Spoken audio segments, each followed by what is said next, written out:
हमारे घर में कोई घटना होती है तो हम सबसे पहले किसको पकड़ेंगे?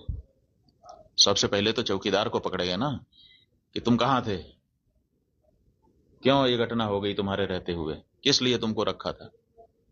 लेकिन यहां नहीं ऐसा हो रहा है। यहां जो है कहते तो हैं कि हम चौकीदार हैं, लेकिन चौकीदारी अगर की गई होती, हाँ चौकीदार अगर अपने काम में पक्का होता है तो उसके ऊपर आक्रमण करके उसको कोई मार दे, लेकिन फिर कहा जाता है कि इस चौकीदार ने अपना निभाया। यहां तो कुछ पता ही नहीं है, कोई लड़ा ही नहीं उनसे, किसी ने उनको रोकने की कोशिश ही कहीं नहीं की। वो आए, घटना की, आराम से चले गए, कहीं पर उनको कोई बाधा नहीं है। कहां है चौकीदार?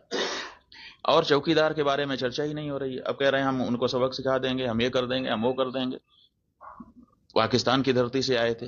अरे भाई, पाकिस्तान की धरती से आए थे, इतनी जल्दी कैसे पता चल गया आपको? और अगर इतनी जल्दी आपको पता चल जाता है तो घटना के पहले क्यों नहीं पता चल गया?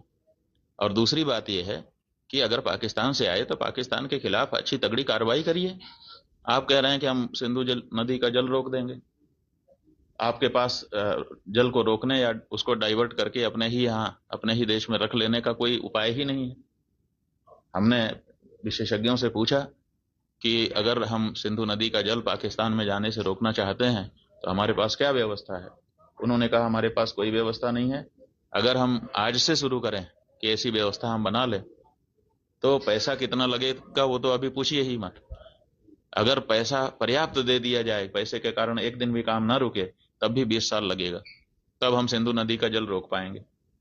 तो ऐसी परिस्थिति में हम ये कह दे रहे हैं कि हम सिंधु नदी का जल रोक लेंगे। और टेलीविजन के एंकर हमने सुना वो कह रहे थे बूंद बूंद के लिए तरसेगा पाकिस्तान, एक गिलास शुद्ध पानी नहीं मिल पाएगा, खेती नष्ट हो जाएगी, बिजली नष्ट हो जाएगी, ये हो जाएगा, वो हो जाएगा।